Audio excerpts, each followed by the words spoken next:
My dad suspended me until I apologized to my sister. I simply said, "All right." The next morning, she smirked, until she saw my empty desk and the resignation letter. The company lawyer rushed in, pale. "Tell me you didn't post it," he said. My dad smiled, and the lawyer dropped dead on the spot. The air in the office was thick with tension as my dad sat at his desk, his face a mixture of calm and satisfaction. He didn't move an inch, not even when the lawyer fell to the ground. I was still standing there, watching in disbelief, as the lawyer's body lay still, his eyes wide open, as if he had seen something so horrifying that it took the life out of him in an instant. "Tell me you didn't post it," the lawyer's voice echoed in my head. His last words hung in the air like a bad omen. My dad hadn't even flinched. He simply leaned back in his chair, the same calm smile still on his face. "Well, did you?" My dad's voice was low but firm. There was no urgency, no rush in his tone. It was as if the world had stopped for a moment, and we were all stuck in this strange, twisted reality. I took a deep breath, my heart racing. The lawyer was dead. My dad's smile was still there. And I was left to wonder, what had I done? What had I started? My hand shook slightly as I reached into my pocket and pulled out my phone. I scrolled through the messages, the post that had caused everything to spiral out of control. My resignation letter. My public post on social media. I'd sent it. The lawyer's death wasn't just a shock, it was a warning. But of what? What had I done to provoke this kind of reaction? I had known my dad was powerful, but this was something different. He wasn't just a man who held the reins of the company. No, there was more to him. And now, I was caught in the middle of it. Suddenly, my dad stood up. The smile left his face, replaced by something darker. "It's done," he said quietly. "You've made your decision." I couldn't find the words to respond. I wanted to scream, to demand an explanation, but I couldn't. It was as if the weight of the situation had crushed all the air out of the room. Then, the office door creaked open. Another lawyer, this time younger and visibly nervous, walked in. He froze when he saw the body of his colleague. His eyes darted to my dad, then to me, and then back to the lifeless form on the floor. What happened?" he stammered, his voice shaking. My dad looked at him, his eyes cold and calculating. He didn't understand the rules. The young lawyer nodded quickly, but there was fear in his eyes now. Fear that wasn't there before. He knew, just as I did, that whatever game my dad was playing was no ordinary game. And I was caught in the middle of it. The silence in the room grew heavier, and I could feel the tension crawling up my spine. My dad had done something unimaginable, something I couldn't fully grasp. But I knew, in that moment, that this was just the beginning. The young lawyer turned to leave, but my dad's voice stopped him. "You're not going anywhere, not until we have a conversation." I swallowed hard. The moment I had dreaded was here.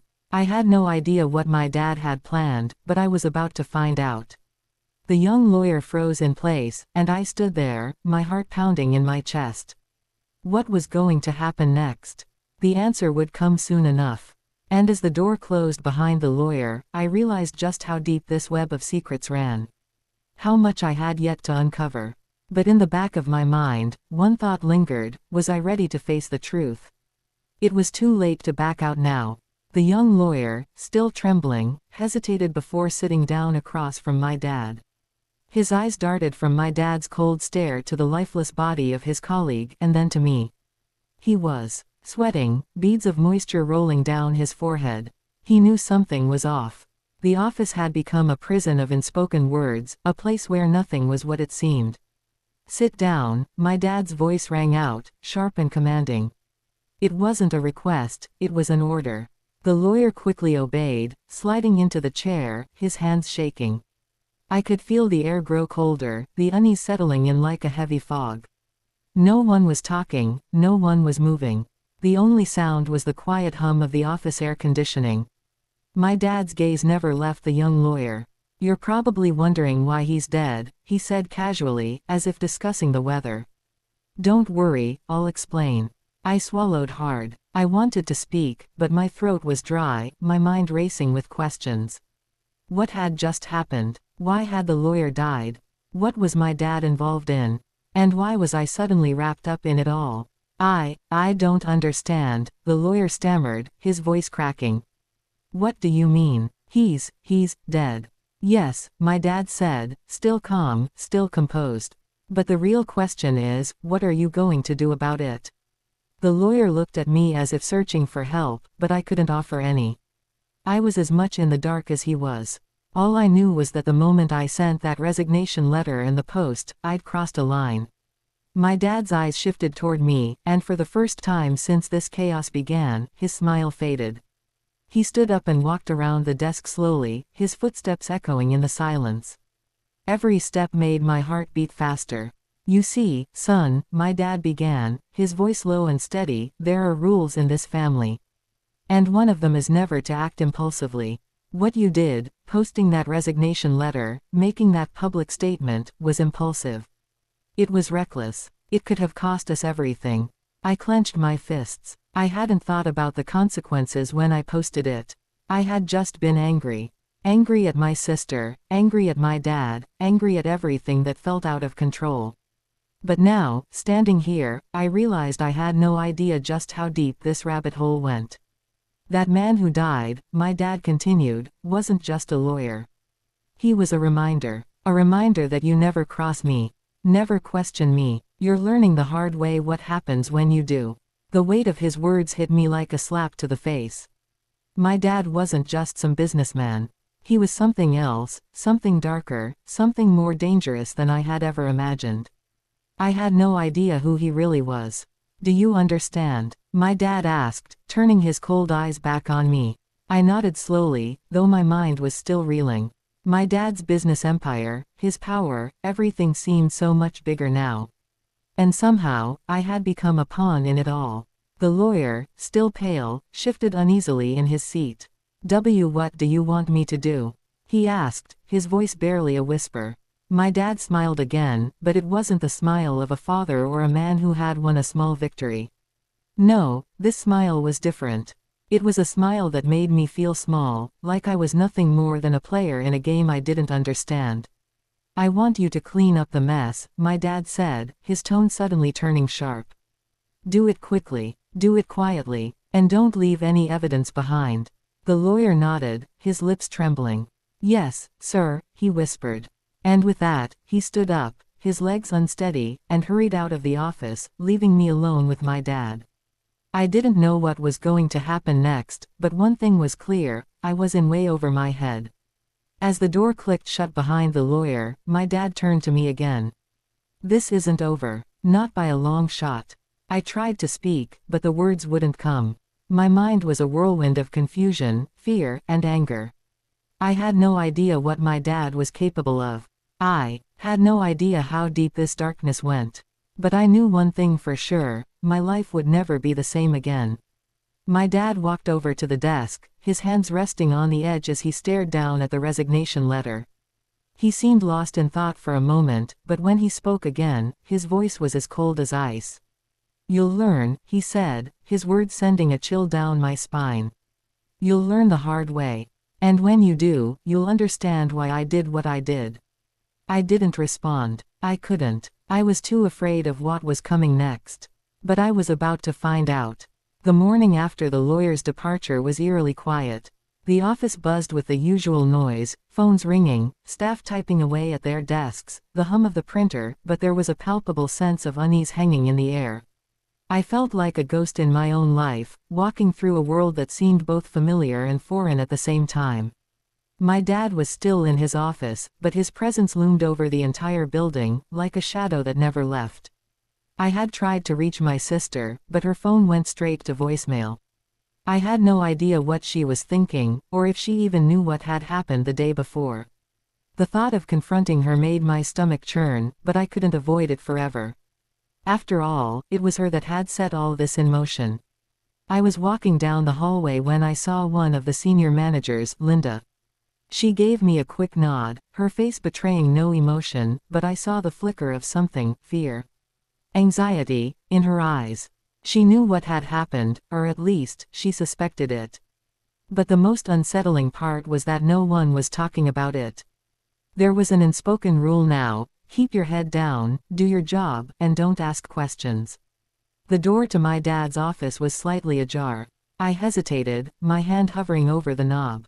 Should I go in, or should I wait for him to call me? I didn't know what he wanted from me anymore. Everything felt like a test, one I wasn't prepared to pass. But I had no choice.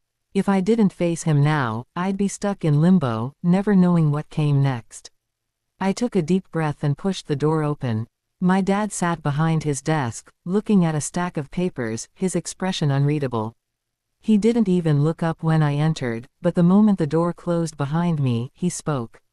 "Sit down." I did, the chair creaking beneath me as I settled into it. My heart raced, my palms sweating. This wasn't just a conversation, this was something far more serious. "You've made your decision," my dad said, still not looking at me. "Now, we deal with the consequences." I swallowed hard, trying to steady my nerves.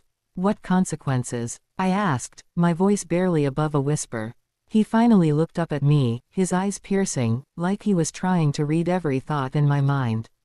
"The consequences of defying me," he said calmly. "You'll learn soon enough that when you step out of line, the world doesn't just forgive you. It punishes you." I didn't know what to say. Part of me wanted to argue, to tell him that I had been justified in what I did, but the other part of me, the part that had seen the lawyer's body and heard the fear in the new lawyer's voice, knew that my dad wasn't someone you defied. "You're going to clean up your mess," he said, as if reading my mind. "I've already started damage control, but you need to make sure there's no trace of what happened." I nodded slowly, understanding the weight of his words. "How do I do that?" He leaned back in his chair, a slow smile creeping onto his face. "You're smart," he said. "I'll leave it up to you to figure it out. But remember this, the moment you fail is the moment you lose everything." Everything. I felt a cold chill run through me at his words. The pressure was mounting, and I had no idea how I was going to fix things. It was like trying to clean up a mess I didn't even understand yet. Just as I was about to ask him more questions, the door opened again. This time, it was the assistant, Julia. She walked in briskly, her face pale. "Mr. Davis," she said, her voice trembling slightly, "we need you in the boardroom. It's urgent." My dad didn't hesitate. He stood up, his expression turning hard. "I'll be there in a moment," he said, his tone final. Julia hesitated for a moment, glancing at me nervously. "Sir, it's about the situation. The press is getting wind of it." I felt my stomach drop. The press. How had they found out already? My dad's face darkened. "I'll handle it," he said coldly. "Get out." Julia quickly left, and my dad turned his gaze back to me. "You stay here," he commanded. I nodded without thinking, watching as he walked out of the office, the door closing behind him with a soft click. I was left alone, the weight of everything pressing down on me. The realization hit me hard. This was no longer about me and my sister. This was about something much bigger. Something that involved my dad's empire, his reputation, and now, my involvement in it all. I was part of the machine now, whether I liked it or not. I stood up and paced around the office, trying to gather my thoughts. I knew I had to act quickly, but what could I possibly do to fix the mess I had created? Then, I remembered something, an email I had seen earlier that morning. It was from an anonymous source, someone who claimed to have information about my dad's business dealings. It was cryptic, but it made one thing clear: someone was watching. Someone knew. I sat back down at the desk, my fingers hovering over the keyboard. If I wanted to get out of this, I had to find out who was behind that email. And I had to do it fast, before my dad found out. But just as I was about to open the email, the phone on my dad's desk rang. I froze. My heart pounded in my chest. "Answer it," a voice said from behind me. I turned around, startled. It was my dad. He had come back into the room without me noticing. "Go on," he said. "Pick it up." I hesitated, the phone vibrating in my hand. Whoever was on the other end, they were about to change everything. I picked up the phone, my hand trembling. The voice on the other end was unfamiliar, yet it carried a tone that sent a shiver down my spine. "Is this David?" the voice asked, its deep, almost raspy quality sending a chill through me. Yes, I replied, my throat dry. Who is this? There was a long pause on the other end of the line, as if the person was deciding whether or not to speak. Then, finally, the voice spoke again, much softer now, almost a whisper. You don't know me, but I know you. And I know what's going on. My heart skipped a beat. This wasn't just some random call. Whoever was on the other end knew too much, far too much. What do you mean? I asked, my voice barely above a whisper. My thoughts were racing, and a million questions flooded my mind. Was this person part of the plan? Was this someone trying to manipulate me? You're in deeper than you realize, David. And you're being watched. The question is, how far are you willing to go to clean up the mess you've made? I felt a cold sweat break out across my back. I glanced nervously at the door, half expecting my dad to walk in at any moment. Who are you? I demanded, trying to control the panic rising in my chest. What do you want from me? The voice chuckled softly, almost mockingly. What I want doesn't matter. What matters is how you handle what's coming next. You've made some dangerous people angry, and they're coming for you. For your father. For everyone involved. I stood frozen, the weight of the situation crushing down on me. I didn't know whether to trust this mysterious caller or if they were simply trying to manipulate me into doing something foolish. But one thing was clear, I was in way over my head. You have two choices, the voice continued. 1, you can work with me, and I can help you get out of this. Or 2, you can continue to play by your father's rules, and we both know where that will lead. I clenched my fist, feeling the tension in the air thickening.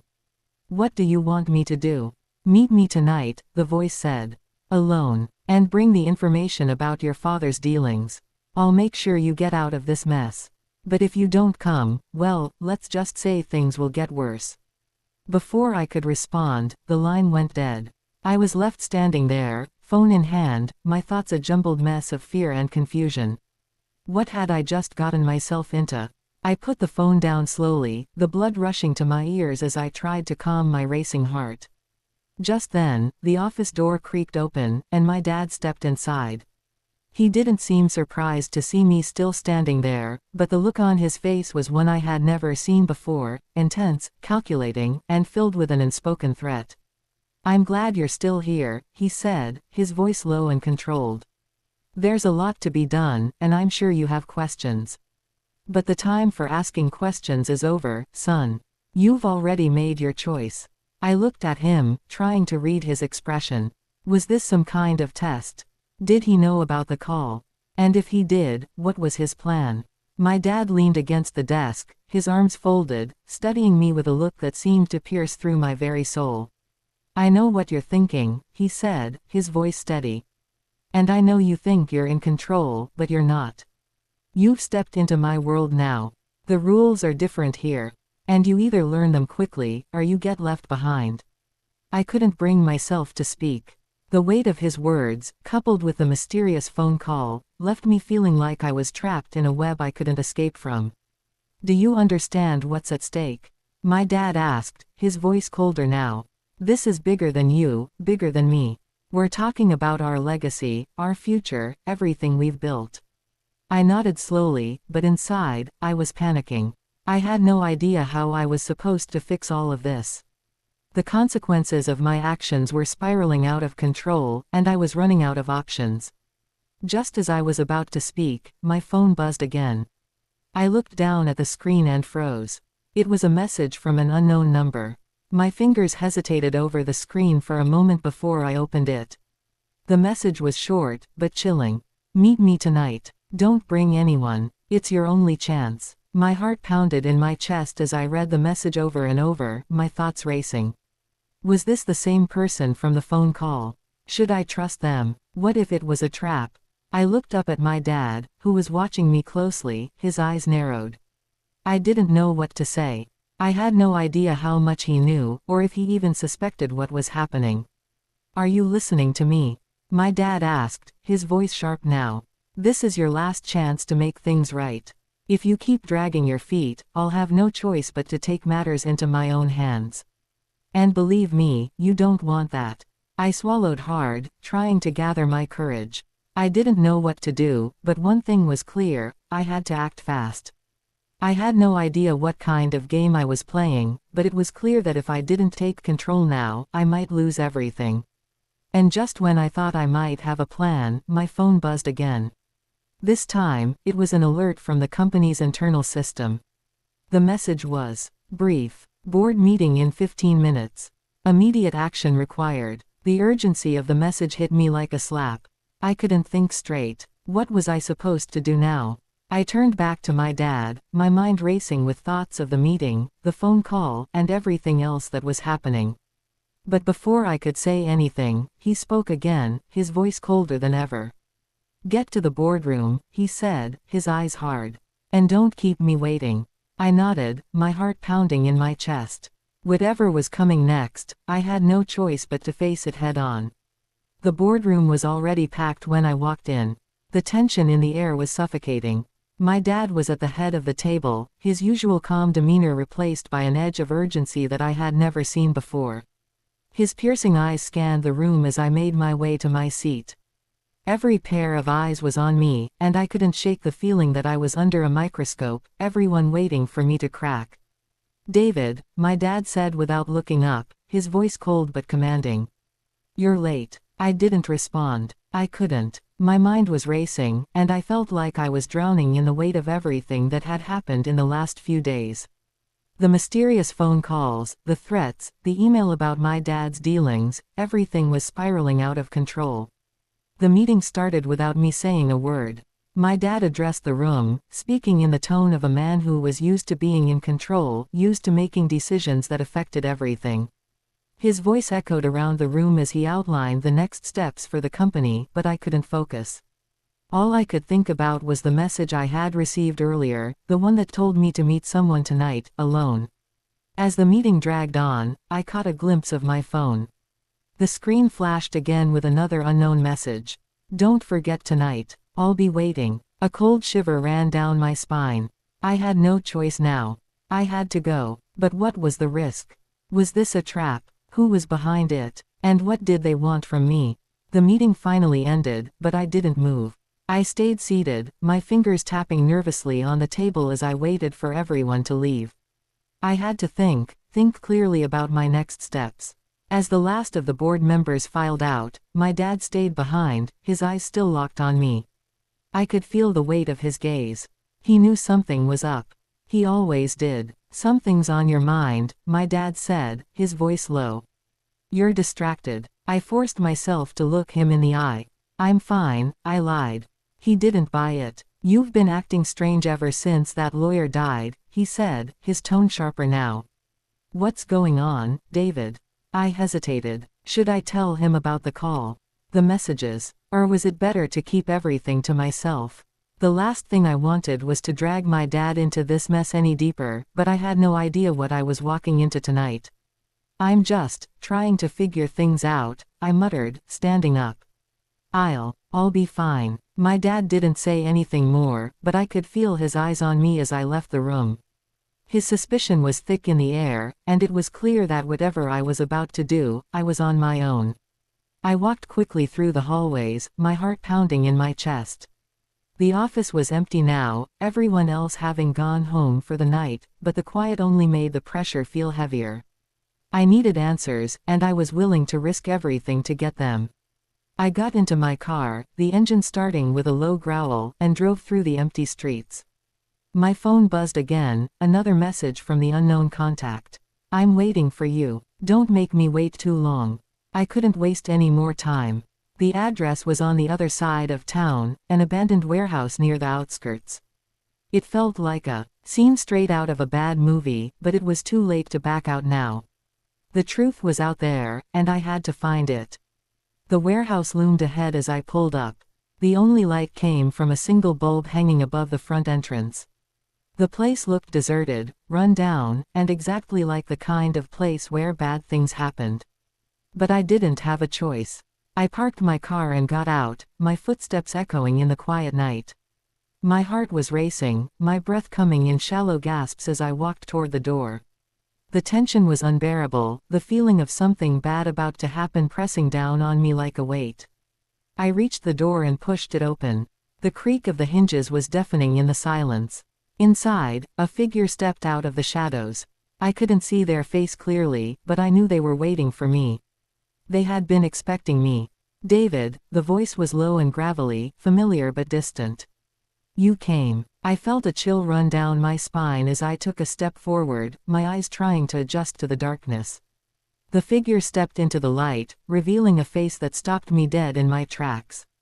It was the lawyer, the one who had died. But somehow, he was standing here in front of me, alive.